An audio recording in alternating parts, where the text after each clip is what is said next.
कब तक आएंगे साईं? हाँ, हमें शाम होने से पहले लौटना भी है।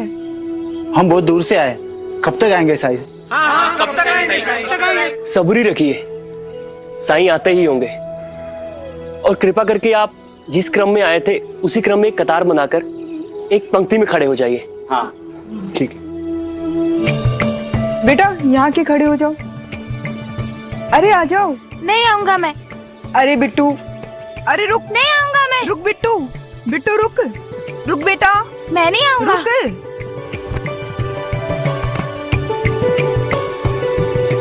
अब यहाँ ऐसे ही रहना है। अरे बिट्टू, रुक बिट्टू, रुक। अरे अरे बहुत शरारती है तू। आपका बेटा काफी चंचल है। चलो बेटा, वहां जाकर आई के साथ पंक्ति में खड़े हो जाओ। मैं पानी भरकर लाता हूँ, तब तक आप लोग इसी तरह क्रम में खड़े होकर साईं का इंतजार कीजिएगा। आप बेफिक्र होकर जाइए, कतार नहीं टूटेगी। शुक्रिया।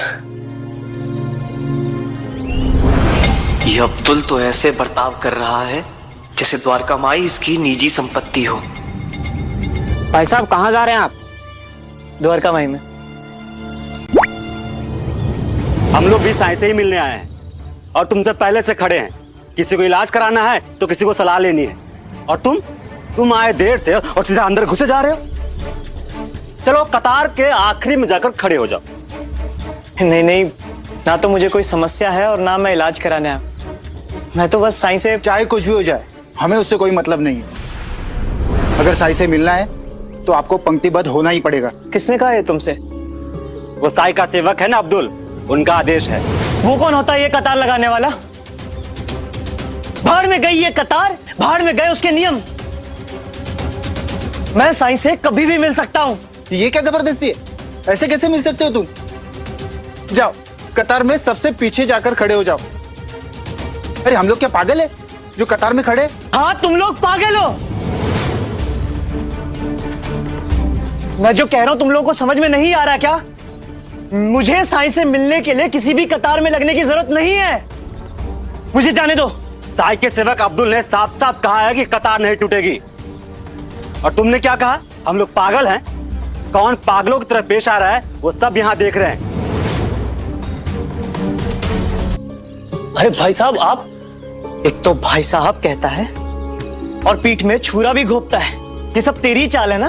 पहले तूने कावेरी को भड़काया ताकि मैं घर से बाहर ना निकल पाऊं। उसके बाद भी तुझे संतोष नहीं हुआ। तू इतना गिर गया कि बाहर से आने वाले लोगों को भी उकसाने लगा ताकि मैं द्वारका माई के अंदर ना जा पाऊं। नहीं भाई साहब, किसी को मैंने ये नहीं कहा कि वो आपको द्वारका माई के अंदर जाने से रोके। आप शांत हो जाइए। ये लोग तो आपको जानते भी नहीं है कि आप कौन है। लेकिन मैं तुझे बहुत अच्छी तरह से जानता हूं। तू जानता था कि तू सीधे सीधे मुझसे नहीं जीत सकता, इसलिए तूने ऐसी गंदी चाल चली। धोखा किया तूने मेरे साथ, और शिरडी में धोखेबाजों के लिए कोई जगह नहीं है। जा यहां से।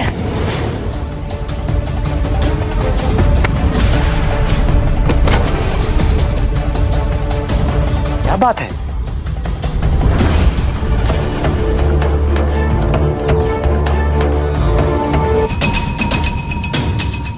आपस में लड़ना बुरी बात है ना? साईं, मेरी कोई गलती नहीं थी। ये मुझ पर चिल्ला रहे थे, फिर भी मैं खामोशी से सुनता रहा। ये मुझसे बड़े हैं, इसलिए उन्हें हक है मुझ पे नाराज होने का। लेकिन इन्होंने मेरी खामोशी को मेरी बुद्धि से समझा और मुझे धक्का देने लगे। फिर भी मैं चुप रहा, और एक दफा मैंने अपना बचाव क्या किया तो ये गिर गया। तो इन्होंने मुझे मारने के लिए लकड़ी उठा ली, तो मैंने लकड़ी उठाई। साईं, मुझे इस अब्दुल ने मजबूर किया है। एक तो पता नहीं कहां से आ गया शिरडी में अचानक, और आते ही मुझसे बराबरी करने लगा। मुझसे बड़ा सेवक बनने की कोशिश करने लगा। साईं, साईं आपको विश्वास नहीं होगा जो इसने मेरे साथ किया है। ये मुझसे ईर्ष्या करता है, जलता है मुझसे। इसने ये सब इसीलिए किया ताकि मैं आपसे दूर हो जाऊं और ये आपके करीब रह सके। भाई साहब, आप तो ऐसे बोल रहे हैं जैसे आप दूध के तुले हुए हैं। मैंने क्या किया वो तो बता दिया। आपने जो किया वो क्यों नहीं बताया साईं को? साईं, मैं बताता हूं इन्होंने क्या क्या किया मेरे साथ। मुझे से अनाथ पे जुल्म किए इन्होंने। साईं, आपने मुझे पनाह दी, मुझे अपनाया, तो इन्हें तकलीफ होने लगी।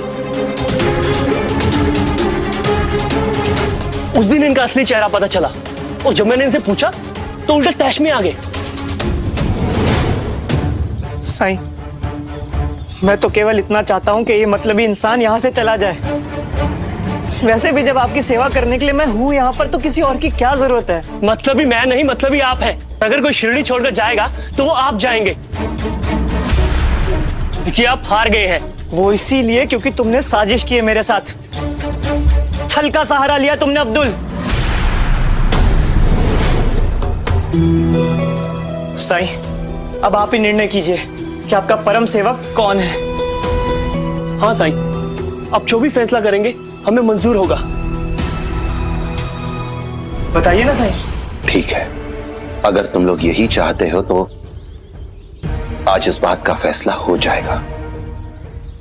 मैं तुम दोनों को एक एक काम दूंगा और तुम दोनों में से जो भी उसे बेहतर तरीके से करेगा वही मेरा प्रथम सेवक होगा। पता नहीं साईं के मन में क्या चल रहा है। राणो जी, तुम उम्र में बड़े हो,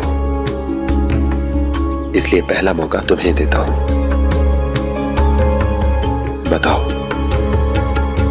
एक सेवक के रूप में तुम्हारे लिए सबसे ज्यादा महत्वपूर्ण कर्तव्य क्या है? एक सेवक की प्राथमिकता क्या होनी चाहिए? आपका ख्याल रखना साईं। आप दिन भर लोगों की सेवा के लिए, भिक्षाटन के लिए शिरडी में पैदल चलते हैं। निश्चित ही आप थक जाते हैं, इसलिए आपके हाथ, पैर, सर की मालिश करना, ताकि आपकी थकान दूर हो, आपको आराम मिले। मेरे हिसाब से तो मेरी सबसे पहली प्राथमिकता तो यही है। ठीक है राणो जी, तो मैं चाहता हूं कि तुम मेरे पैरों की मालिश कर दो।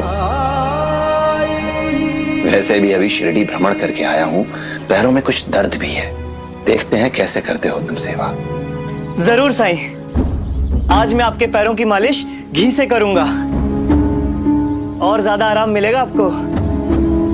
मैं अभी घर जाता हूं और आपके लिए घी लेकर आता हूं।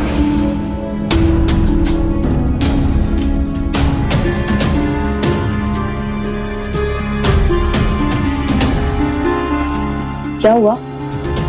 कुछ ढूंढ रहे आप? हाँ, घी चाहिए था मुझे। घी है ना, लेकिन ज्यादा नहीं है। कहाँ है? विट्ठल के पास। उसे भूख लगी थी तो मैंने घी रोटी दे दी खाने के लिए। आप तो चले गए थे, मैं सब्जी भी नहीं ला पाई। अब हम क्या खाएंगे? अब आप यहीं पर रुकिए, मैं बाजार जाकर सामान ले आती हूँ। ये क्या कर रहे हैं आप? घी का डिब्बा लेके कहाँ पे जा रहे हैं? विट्ठल खा सके इतना ही घी है उस डिब्बे में। विट्ठल खाना कैसे खाएगा? लाइए दीजिए। ऐसे क्या कोई पिता अपने बच्चे के मुंह का निवाला छीनता है? थोड़ी देर भूखे रहने से कुछ बिगड़ नहीं जाएगा, लेकिन अगर मैं नहीं गया तो बहुत कुछ बिगड़ सकता है। मुझे खुद को साईं का परम सेवक सिद्ध करना है, इसलिए घी की जरूरत है। साईं के पैरों की मालिश करनी है घी से। रुकिए, आप ऐसा नहीं कर सकते। विट्ठल क्या खाएगा? कावेरी!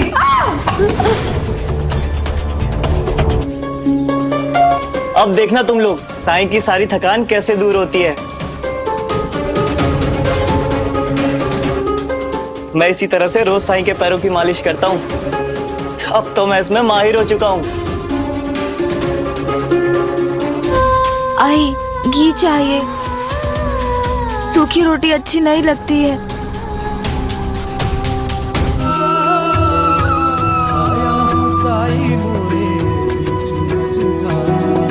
तुम ही लगा दो साई,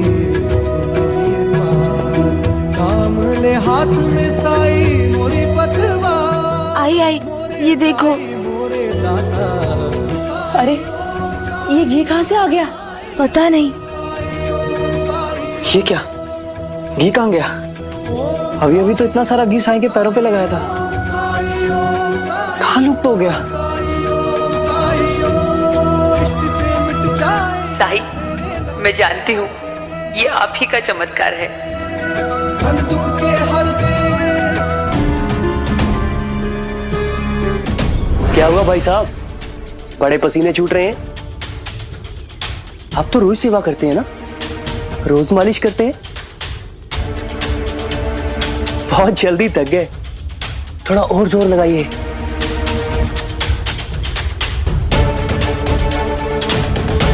आज ये थकान सी क्यों लग रही है? साईं, मैं पानी पी लेता हूँ। अब्दुल, जी साईं। राणू जी ने बताया कि सेवक की क्या प्राथमिकताएं होनी चाहिए। अब तुम बताओ, तुम्हारे अनुसार सेवक की क्या प्राथमिकताएं होनी चाहिए? इस पर तुम क्या कहना चाहोगे?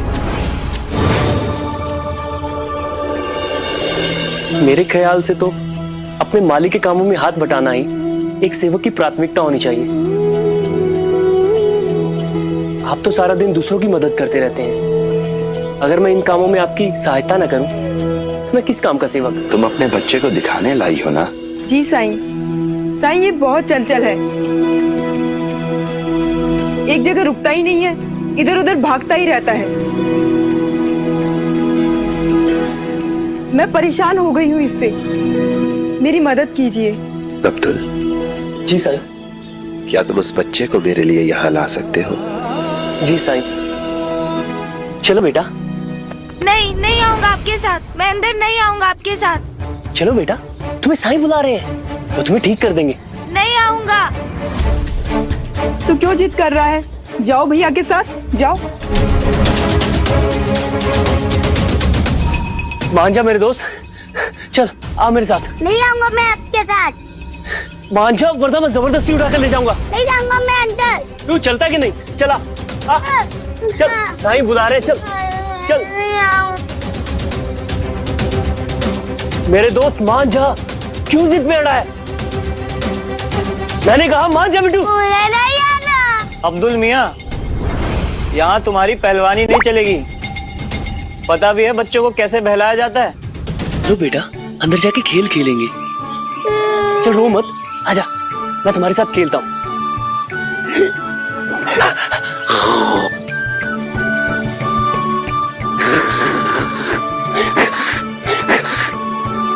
अब चलो मेरे साथ, आजा। नहीं मैं नहीं आऊंगा। खुदा के लिए मान जा, चल आ मेरे साथ। नहीं।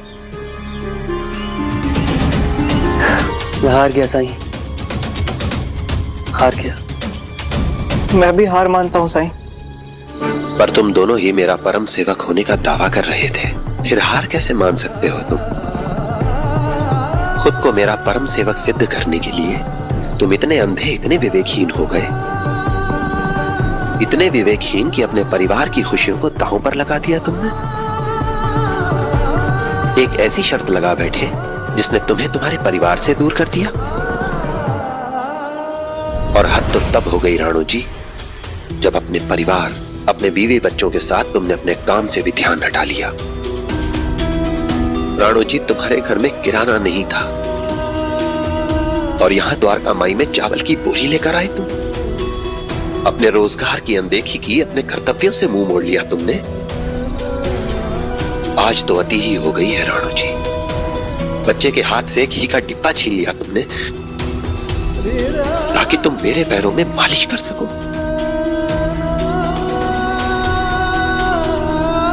कौन सा पिता कर सकता है अपने बच्चों के साथ ऐसा? बताओ। और तुम ये सोच भी कैसे सकते हो कि किसी बच्चे को भूखा रख के तुम मुझे खुश कर पाओगे? अगर तुम खुद को मेरा परम सेवक कहते हो तो तुम्हें यह बात भी मालूम होनी चाहिए थी। और तुम शिरडी आने से पहले तुम परिवार के लिए तरसते थे, दुखी रहते थे, अकेलापन महसूस करते थे तुम। और आज यहां शिरडी में जब तुम्हें सब कुछ मिला तो क्या किया तुमने? सब कुछ खोने के लिए शर्त लगा ली। अपना सब कुछ जिसके लिए तुम तरसते थे दांव पर लगा दिया तुमने एक बार भी नहीं सोचा? साईं, मैं हमेशा से अकेला रहा था, यहाँ मुझे एक बहन मिली, अपनापन मिला और आप जैसे रहनुमा मिले।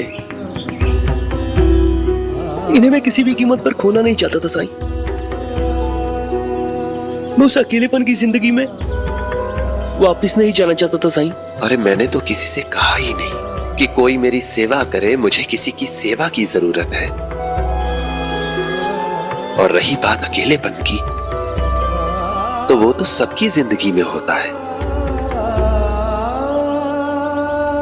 इंसान जब इस संसार में आता है तो अकेला ही होता है। उसके आसपास के परिवेश में, उसके आसपास जो लोग होते हैं, उनसे प्रेम करके ही वो अपनी प्यार भरी जिंदगी बनाता है। अपनी प्रेम की दुनिया बनाता है वो। और मेरे साथ इतना समय बिताने के बाद भी तुम लोग ये नहीं समझ पाए कि हर समस्या की जड़ ईर्ष्या और जलन है।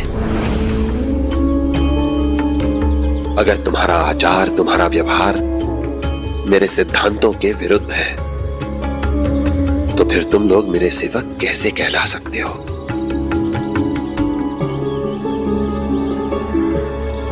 बस इससे ज्यादा कुछ नहीं कहना है मुझे तुमसे।